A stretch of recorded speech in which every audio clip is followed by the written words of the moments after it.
ರಾಜಕಾರಣ ಮತ್ತು ಸಮಾಜ ಒಂದು ಮಾತನ್ನು ನಾವು ಟಿಪ್ಪಣಿ ಮಾಡಿಕೊಂಡಿದ್ದೀವಿ.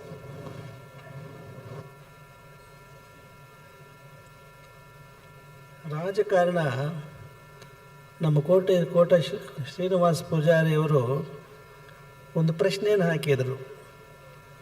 ಶಾಸಕಾಂಗ, ಕಾರ್ಯಾಂಗ ಮತ್ತು ನ್ಯಾಯಾಂಗ ಇವು ಮೂರರಲ್ಲಿ ಯಾವುದು ದೊಡ್ಡದು ಅಂತ ಹೇಳಿ. ಭಾಳ ಒಳ್ಳೆಯ ಪ್ರಶ್ನೆ ಅದು. ಯಾವುದು ದೊಡ್ಡದು? ನಾವು ದೀರ್ಘ ಆಲೋಚನೆ ಮಾಡಿದ್ದೀವಿ ಅದರ ಬಗ್ಗೆ. ಶಾಸಕಾಂಗ, ಕಾರ್ಯಾಂಗ ಮತ್ತು ನ್ಯಾಯಾಂಗ ಇದು ಒಂದು ಟ್ರಯಾಂಗಲ್ ಇದ್ದಂಗೆ, ತ್ರಿಕೋಣ ಇದ್ದ ಹಾಗೆ. ತ್ರಿಕೋಣ ಹೈಸ್ಕೂಲ್ನಲ್ಲಿ ಶಾಲೆಯಲ್ಲಿ ಓದ್ತಕ್ಕಂಥ ಮಕ್ಕಳಿಗೆ ಗೊತ್ತಿದೆ. ತ್ರಿಕೋಣದಲ್ಲಿ ಪ್ರತಿಯೊಂದು ಕೋಣವು ಎಷ್ಟಿರುತ್ತೆ? 80 ಇರುತ್ತೆ. 60 ಇರುತ್ತೆ. 180 ತಾನೇ ಒಟ್ಟು? 180. 60 ಡಿಗ್ರಿ ಇರುತ್ತೆ. ಸಮಬಾಹುಗಳು ಇರ್ತವೆ ತ್ರಿಕೋಣ 60 ಡಿಗ್ರಿಯಲ್ಲಿ. ಹಾಗೆ ಯಾವುದೂ ಹೆಚ್ಚಲ್ಲ, ಯಾವುದೂ ಕಡಿಮೆಯಲ್ಲ. ಶಾಸಕಾಂಗ, ಕಾರ್ಯಾಂಗ ಮತ್ತು ನ್ಯಾಯಾಂಗ ಇವು ಮೂರೂ ಸಹ ಸರಿಸಮಾನ. ಯಾವುದರಲ್ಲಿ ಹೆಚ್ಚು ಅಂತಂದರೆ ನಮ್ಮ ದೇಶದ ಸಂವಿಧಾನ. ಅದು ದೊಡ್ಡದು. ಶಾಸಕಾಂಗವೂ ದೊಡ್ಡದಲ್ಲ, ಕಾರ್ಯಾಂಗವೂ ದೊಡ್ಡದಲ್ಲ, ನ್ಯಾಯಾಂಗವೂ ದೊಡ್ಡದಲ್ಲ. ಇವು ಮೂರನ್ನೂ ಒಳಗೊಂಡಂತಹ ಸಂವಿಧಾನ ದೊಡ್ಡದು. ಕಾರ್ಯಾಂಗ ತಪ್ಪು ಮಾಡಿದರೆ ಕಾರ್ಯಾಂಗ ತಪ್ಪು ಮಾಡಿದರೆ ಶಾಸಕಾಂಗ ಕಿವಿ ಹಿಂಡುತ್ತೆ. ಶಾಸಕಾಂಗ ತಪ್ಪು ಮಾಡಿದರೆ ನ್ಯಾಯಾಂಗ ಕಿವಿ ಹಿಂಡುತ್ತೆ. ಆದರೆ ಶಾಸನ ಮಾಡಿರ್ತಕ್ಕಂಥದ್ದನ್ನು ಮೀರ್ತಕ್ಕಂಥ ಅವಕಾಶ ನ್ಯಾಯಾಂಗಕ್ಕಿಲ್ಲ. ಸಂವಿಧಾನದ ಅಡಿಯಲ್ಲಿ ಏನಾದರೂ ತಪ್ಪು ಶಾಸನಗಳನ್ನು ಮಾಡಿದರೆ ಅದಕ್ಕನುಗುಣವಾಗಿ ಶಾಸಕಾಂಗಕ್ಕೆ ಚಾಟಿ ಕೊಡುತ್ತೆ ನ್ಯಾಯಾಂಗ. ಹೀಗಾಗಿ ಮೂರೂ ಸಹ ಒಂದಕ್ಕೊಂದಕ್ಕೆ ಒಂದು ಅವು ಸಂಬಂಧ ಇದೆ. ಅದು ಚೆಕ್ ಆ್ಯಂಡ್ ಬ್ಯಾಲೆನ್ಸ್ ಅಂತ ಹೇಳ್ತಾರಲ್ಲ ಹಾಗೆ. ಈ ಅರ್ಥದಲ್ಲಿ ನಾವು ಗ್ರಹಿಸಬೇಕಾಗತ್ತೆ. ಸಂವಿಧಾನ ದೇಶಕ್ಕೆ ಹೇಗೆ, ಆ ಸಂವಿಧಾನದ ಅಡಿಯಲ್ಲಿ ಎಲ್ಲರೂ ಸಹ ಅದಕ್ಕೆ ತಲೆಬಾಗಬೇಕು. ಧರ್ಮದಲ್ಲಿ ಪ್ರತಿಯೊಂದು ಧರ್ಮಕ್ಕೂ ಒಂದೊಂದು ಧರ್ಮ ಗ್ರಂಥ ಅಂತ ಇದೆ. ಅದರಲ್ಲಿ ಹೇಗೆ ಮನುಷ್ಯ ನಡಿಬೇಕು ಅನ್ನುವ ನಿರ್ದೇಶನ ಇದೆ. ಅದು ಯಾವುದೇ ಧರ್ಮ ಇರಲಿ, ಅದು ಹಿಂದೂ ಧರ್ಮ ಇರಲಿ, ಇಸ್ಲಾಂ ಧರ್ಮ ಇರಲಿ, ಕ್ರೈಸ್ತ ಧರ್ಮ ಇರಲಿ, ಫಾರ್ಸಿ ಇರಲಿ, ಸಿಖ್ ಇರಲಿ, ಯಾವುದೇ ಧರ್ಮ ಇರಲಿ, ಪ್ರತಿಯೊಂದು ಧರ್ಮದಲ್ಲಿಯೂ ಕೆಲವು ನಿರ್ದೇಶನಗಳಿದ್ದಾವೆ. ಆ ನಿರ್ದೇಶನಗಳಂತೆ ಆಯಾಯ ಧರ್ಮೀಯರು ನಡೀತಾ ಇಲ್ಲ. ಹಾಗೆಯೇ ನಮ್ಮ ದೇಶದ ಸಂವಿಧಾನ ಎಲ್ಲ ಧರ್ಮಗಳನ್ನು ಸಮಾನ ದೃಷ್ಟಿಯಿಂದ ನೋಡ್ತಕ್ಕಂಥ ಸಂವಿಧಾನದ ನಿಯಮ ಅಡಿಯಲ್ಲಿ ಜನರು ನಡೀತಾ ಇಲ್ಲ. ಇದು ದೊಡ್ಡ ದುರಂತ. ನಾವೆಲ್ಲ ಭಾರತೀಯರು ಅಂತ ಹೇಳಿ ಆರಂಭದಲ್ಲಿ ಒಂದು ಒಳ್ಳೆ ಕವಿತೆಯನ್ನು ನೀವು ಕೇಳಿದ್ರಿ. ಭಾರತೀಯರು ಅನ್ನೋ ಭಾವನೆ, ಅಭಿಮಾನ ಕೇವಲ ಸ್ವತಂತ್ರ ಭಾರತದಲ್ಲಿ ಬಂದದ್ದಲ್ಲ, ಸ್ವಾತಂತ್ರ್ಯಕ್ಕಿಂತಲೂ ಪೂರ್ವದಲ್ಲಿ ಆ ಭಾವನೆ ಇತ್ತು. ಸನ್ಮಾನ್ಯ ಸಭಾಪತಿಗಳಾಗಿದ್ದಂಥ ಶಂಕರಮೂರ್ತಿಯವರು ನಿಮ್ಮೆದುರಿಗೆ ಒಂದು ಪ್ರಶ್ನೆ ಹಾಕಿದ್ದು, ನಮ್ಮ ವಿದ್ಯಾಸಂಸ್ಥೆಯ ಒಂದು ಕಾರ್ಯಕ್ರಮಕ್ಕೆ ಅವರು ಸಿರಿಗೆರೆಗೆ ಬಂದಾಗ ನಮ್ಮ ವಿದ್ಯಾರ್ಥಿಗಳು, ಅಲ್ಲಿ ಸಾವಿರಾರು ವಿದ್ಯಾರ್ಥಿಗಳು ಸೇರಿದರು. ಅವ್ರಿಗೆ ಆ ಪ್ರಶ್ನೆ ಹಾಕಿದ್ರು. ಇವತ್ತೇನು ಪ್ರಶ್ನೆ ಎತ್ತಿದ್ರು ಅದೇ ಪ್ರಶ್ನೆನಲ್ಲಿ ಹಾಕಿದರು. ನಮ್ಮ ದೇಶಕ್ಕೆ ಸ್ವಾತಂತ್ರ್ಯ ಬಂದದ್ದು ಯಾವಾಗ ಅಂತ ಹೇಳಿ. ತಕ್ಷಣವೇ ವಿದ್ಯಾರ್ಥಿಗಳು ಉತ್ತರ ಕೊಟ್ಟರು, ಆಗಸ್ಟ್ 15, 1947 ಅಂತ ಹೇಳಿ. ಸ್ವಾತಂತ್ರ್ಯ ಕಳೆದು ಹೋಗಿದ್ದು ಯಾವಾಗ ಅಂತ ಅವರು ಮರು ಪ್ರಶ್ನೆ ಹಾಕಿದರು. ಪಾಪ ವಿದ್ಯಾರ್ಥಿಗಳು ಮೌನ ಧರಿಸಿದರು, ನಿರುತ್ತರರಾದರು. ಸ್ವಲ್ಪ ಹೊತ್ತಾದ ಮೇಲೆ ಅದನ್ನು ಅವರೇ ಉತ್ತರ ಕೊಡ್ತಾರೆ ಅಂತ ನಾವು ನಿರೀಕ್ಷೆ ಮಾಡಿದ್ವಿ. ಸ್ವಲ್ಪ ಹೊತ್ತು ಕಾಯಿಸಿ ಅವ್ರು ಹೇಳಿದರು, ನಮ್ಮ ದೇಶಕ್ಕೆ ಸ್ವಾತಂತ್ರ್ಯ ಕಳೆದು ಹೋಗಿದ್ದು ಯಾವಾಗ ಅಂತ ನನಗೂ ಗೊತ್ತಿಲ್ಲ ಅಂತ ಶಂಕರಮೂರ್ತಿಯವರು ಹೇಳಿದರು. ಅದು ನಮ್ಮ ಚಿಂತನೆ ಹೇಗೆ ನಡೆದಿತ್ತು ಆವಾಗ ಅಂತ ಹೇಳಿದರೆ, ಅದನ್ನು ಒಂದು ಲೇಖನದಲ್ಲಿ ಬರೆದಿದ್ವಿ ಹಿಂದೆ, ಅದನ್ನು ಇಲ್ಲಿ ಪುನರುಚ್ಚರಿಸ್ತೇವೆ. ನಮ್ಮ ದೇಶ ಕಿತ್ತೂರು ರಾಣಿ ವೀರರಾಣಿ ಚೆನ್ನಮ್ಮ, ಮೈಸೂರು ಹುಲಿ ಟಿಪ್ಪು ಸುಲ್ತಾನ್, ಝಾನ್ಸಿ ರಾಣಿ ಲಕ್ಷ್ಮೀಬಾಯಿ ಮೊದಲಾದವರು ಬ್ರಿಟಿಷರ ವಿರುದ್ಧ ಏಕಾಂಗಿಗಳಾಗಿ ಕತ್ತಿ ಝಳಪಿಸಿದಂತೆ ಭಾರತದ ವಿವಿಧ ಪ್ರಾಂತ್ಯಗಳನ್ನು ಆಳುತ್ತಿದ್ದ ಎಲ್ಲ ರಾಜ ಮಹಾರಾಜರುಗಳು ಸಂಘಟಿತರಾಗಿ ಬ್ರಿಟಿಷರ ವಿರುದ್ಧ ಹೋರಾಟ ಮಾಡದೇ ಇದ್ದಾಗ ಭಾರತದ ಸ್ವಾತಂತ್ರ್ಯ ಕಳೆದು ಹೋಯಿತು ಅಂತ ನಮಗೆ ಅನ್ನಿಸ್ತು. ಕೆಲವು ದಿನಗಳ ನಂತರ, ಈ ಕಾರ್ಯಕ್ರಮ ನಡೆದ ಕೆಲವು ದಿನಗಳ ನಂತರ ಇಂಗ್ಲೆಂಡ್ನಿಂದ ಒಬ್ಬ ಭಾರತೀಯ ಮಹಿಳೆ, ನಮ್ಮ ಮಠದ ನಿಕಟ ಸಂಪರ್ಕವುಳ್ಳಂಥ ಶಿಷ್ಯೆ ಭಾರತಕ್ಕೆ ಬಂದಾಗ ಇದೇ ಪ್ರಶ್ನೆ ಕೇಳಿದ್ವಿ. ನಮ್ಮ ಶಂಕರಮೂರ್ತಿಯವರ ವಿಧಾನ ಸಭೆಯ ಸಭಾಪತಿಗಳಾಗಿದ್ದವರು ಹೀಗೆ ಕೇಳಿದರು, ನಿಮಗೇನನಿಸುತ್ತೆ ಅಂತ ನಾವು ಬ್ರಿಟನ್ನಲ್ಲಿರ್ತಕ್ಕಂಥ ನಮ್ಮ ಮಠದ ಶಿಷ್ಯೆ ಅವ್ರಿಗೆ ಕೇಳಿದ್ದೀವಿ. ಅವ್ರ ಉತ್ತರ ಕೊಟ್ಟದ್ದು ಅವರ ಉತ್ತರ ಆಂಗ್ಲ ಭಾಷೆಯಲ್ಲಿ ಹೀಗಿತ್ತು: we lost our freedom to our politicians on the very day of 15th August 1947. ನಮ್ಮ ದೇಶದ ಸ್ವಾತಂತ್ರ್ಯ ಕಳೆದು ಹೋಗಿದ್ದು ಆಗಸ್ಟ್ 15, 1917 ಅಂತ ಹೇಳಿದರು.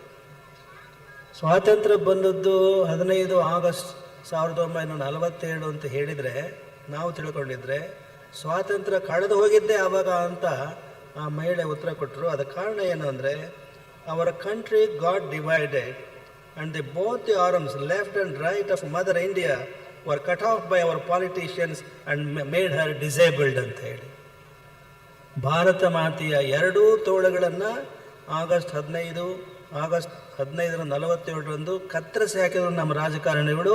ಅವತ್ತು ನಮ್ಮ ಸ್ವಾತಂತ್ರ್ಯ ಕಳೆದು ಹೋಯಿತು ಅಂತ ಅವರು ದುಃಖ ವ್ಯಕ್ತಪಡಿಸಿದರು.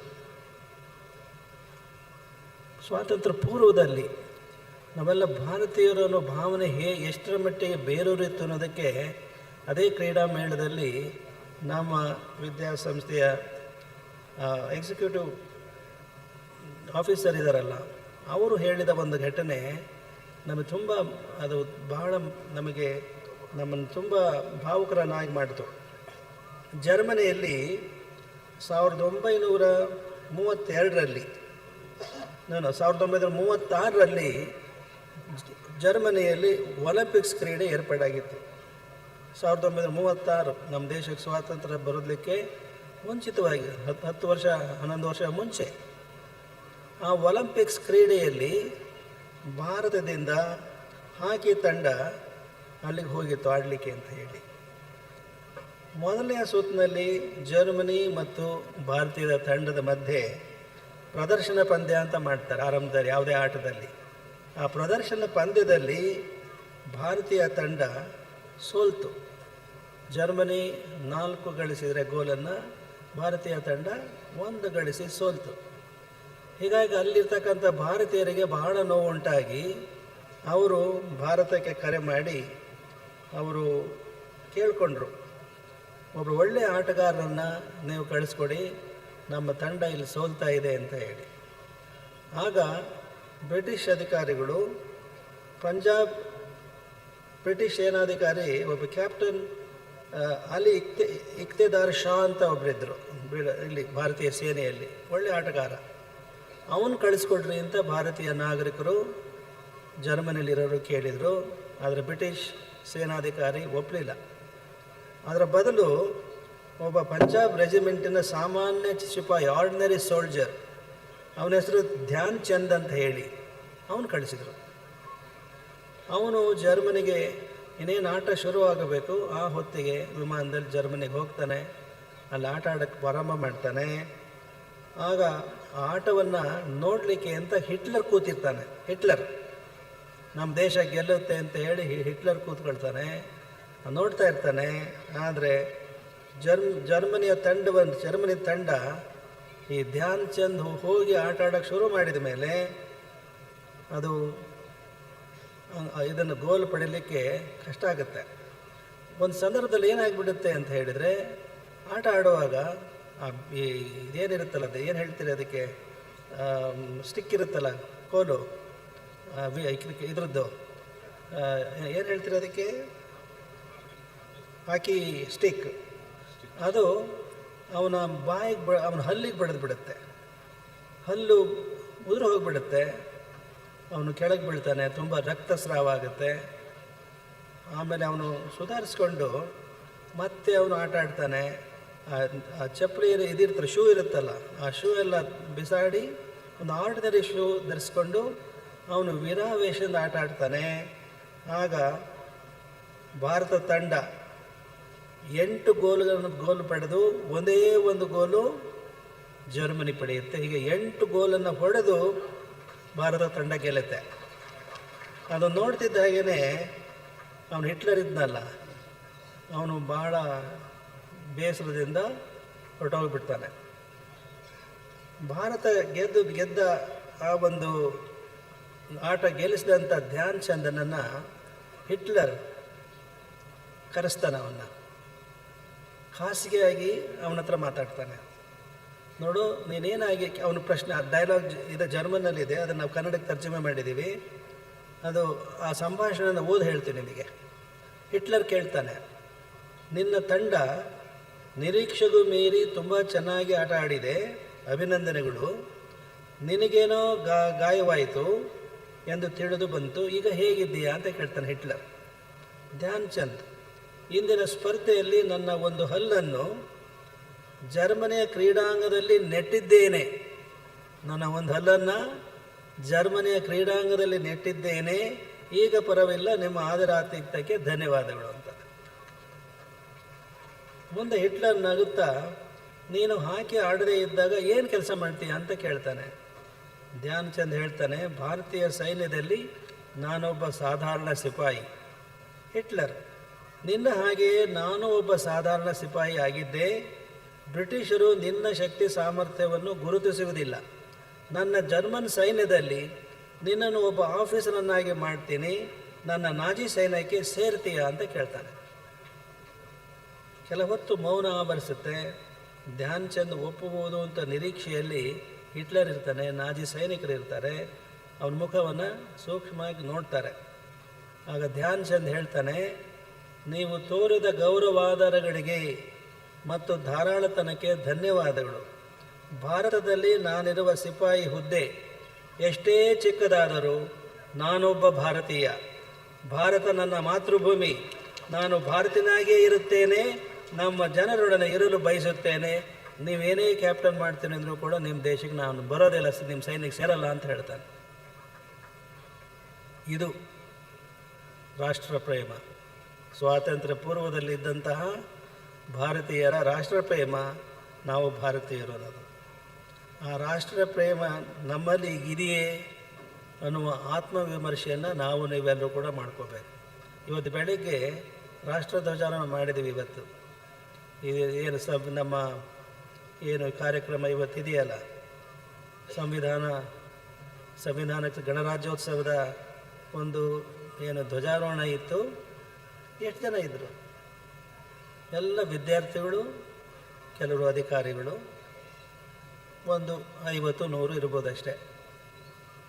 ನಮ್ಮ ಜನರಿಗೆ ಯಾವಾಗ ಖುಷಿ ಆಗುತ್ತೆ, ಗಣರಾಜ್ಯೋತ್ಸವ ಆಗಲಿ ಸ್ವಾತಂತ್ರ್ಯೋತ್ಸವ ಆಗಲಿ ಯಾವಾಗ ಖುಷಿ ಆಗುತ್ತೆ ಅಂದರೆ ಅದು ಭಾನುವಾರ ದಿವಸ ಬರಬಾರ್ದು. ಬೇರೆ ವರ್ಕಿಂಗ್ ಡೇಸ್ನಲ್ಲಿ ಬಂದರೆ ಭಾಳ ಖುಷಿ ಆಗುತ್ತೆ ಹೊರತು ಭಾನುವಾರ ದಿವಸನೇ ಬಂದರೆ ಹಾಳಾದ್ದು. ಈ ಗಣರಾಜ್ಯೋತ್ಸವ ಭಾನುವಾರ ಬಂತ, ಸ್ವಾತಂತ್ರ್ಯೋತ್ಸವ ಈ ಭಾನುವಾರ ಬಂತ, ಈ ಬೇರೆ ದಿನ ಬಂದಿದ್ರೆ, ಶನಿವಾರ ಬಂದಿದ್ರೆ, ಸೋಮವಾರ ಬಂದಿದ್ರೆ ರಜೆ ಹಾಕಿ ನಾವೆಲ್ಲ ಹೋಗ್ಬೋದಾಗಿತ್ತು ಅಂತ ಶಪಿಸ್ತಿರೋದೇ ಇಲ್ಲ. ನೀವು ಆತ್ಮವಿಮರ್ಶೆ ಮಾಡಿಕೊಳ್ಳಿ. ನಾವು ಹೇಳೋದೇವು, ನಮ್ಮ ಸರ್ಕಾರ, ನಮ್ಮ ಸಂಗಮೇಶ್ವರು ಹೇಳೋದು, ಇನ್ನು ಮುಂದೆ ಗಣರಾಜ್ಯೋತ್ಸವ ಆಗಲಿ ಸ್ವಾತಂತ್ರ್ಯೋತ್ಸವ ಆಗಲಿ ಯಾವ ದಿನವೂ ರಜೆ ಕೊಡ್ಕೊಡೋದು. ಯಾಕೆ? ಗಣರಾಜ್ಯೋತ್ಸವದ ಹಿನ್ನೆಲೆ ಏನು, ಸ್ವಾತಂತ್ರ್ಯೋತ್ಸವದ ಹಿನ್ನೆಲೆ ಏನು, ಅದನ್ನು ತರಗತಿಗಳಲ್ಲಿ ವಿಶೇಷವಾಗಿ ಆ ದಿನ ಏನೇನು ಅದಕ್ಕೆ ಸಂಬಂಧಪಟ್ಟಂತಹ ಇತಿಹಾಸ ಅನ್ನೋದನ್ನು ಮಕ್ಕಳಿಗೆ ಬೋಧನೆ ಮಾಡಬೇಕು. ನಮ್ಮಲ್ಲಿ ಏನು ಮಾಡ್ತಾರೆ, ಯಾರಾದರೂ ಗಣ್ಯ ವ್ಯಕ್ತಿಗಳು ಸತ್ತರು ಅಂದರೆ ರಜೆ ಕೊಟ್ಬಿಡ್ತಾರೆ ಶಾಲೆಗೆ. ಮಕ್ಕಳು ವಾಪಸ್ ಬಂದು ಮನೆಗೆ ಬಂದಾಗ ತಂದೆ ತಾಯಿಗಳು ಕೇಳ್ತಾರೆ, ಯಾಕಪ್ಪ ಇವತ್ತು ಬೇಗ ಬಂದೆ? ಅದು ಯಾರೋ ಸತ್ತಿದಾರಂತೆ. ಕೇಳಿದ್ರಲ್ಲ, ಯಾರೋ ಸತ್ತಿದಾರಂತೆ. ಭಾಳ